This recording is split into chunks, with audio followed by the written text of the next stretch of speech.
Yeah, so the reason you didn't go was because you were in school, is that correct? Yeah. I told them I'd quit if they'd just let me go. Well, now, what recordings are you talking about out there now? Well, I was thinking of that 30th anniversary album that Dad did on CMH, but they did that in Charlotte. Oh, I got you. But it came out in California. Yeah, it was something like that. They had just came out about the time, and I'm like, well, I'm on the album, Dad. I should get to go. Yeah, take me. Oh, for sure. Of course, Dale was holding it over you, no doubt. The fact he was going and you wasn't. Yeah, and then one time, we were going to. It was during my graduation.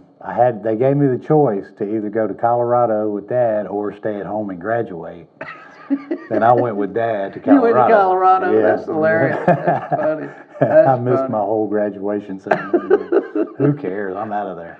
Yeah, I said, I'm as smart as I'm going to be. Yeah. It don't make no difference after that. Yeah. Well, you had touched on the song Sundown in Sorrow a while ago, and I wanted to get into the songs that we recorded while we were out there and why we did them, and of course, our thoughts behind that. I know we sort of mixed it up. They were the first two singles are "Sundown in Sorrow," and Dad and I did a gospel song of "I Love My Savior" too that we sang on. Yeah. And so, what is your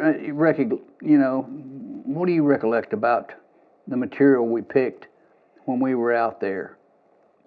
Well, I mean, the material to me, Dad had so much good material that anything that would have gotten picked out of his material would have been good as far as I was concerned. But I was glad that we were able to do a bunch of your original songs to kind of balance things out to where you got some old and some new.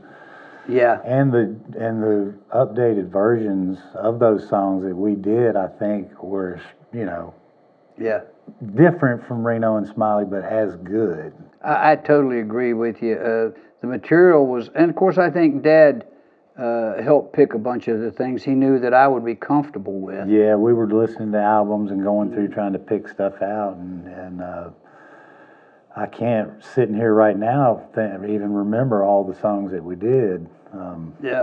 Because I don't remember which ones came out on the first album versus which ones are coming out now. We recorded a bunch of them. And of course, thankful for us that the ones that didn't go on the Family and Friends, that was more catered to the friendship of Tony Rice and things that Tony recorded with us and things like that. But the Reno family, 40 years late, and right on time, is basically a reflection of what we were doing and trying to do as the family. Exactly what we sounded like at the time. Exactly. And we were moving forward with the family band, and there's not a doubt in my mind, had Dad's untimely death not happened, that we would be have been together for many years. Absolutely. I mean, we'd already had plans made for me and Dale to come and get an apartment in Nashville, and Dad would come out there and stay half the time with us, and then go home and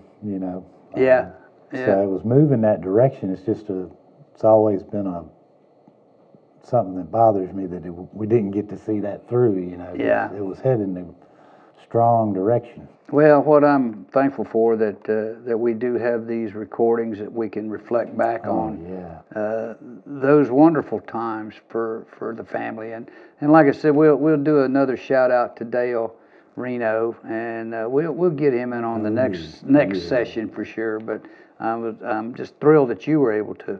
Happy to be here, and just so happy that these recordings are finally going to see the light of day.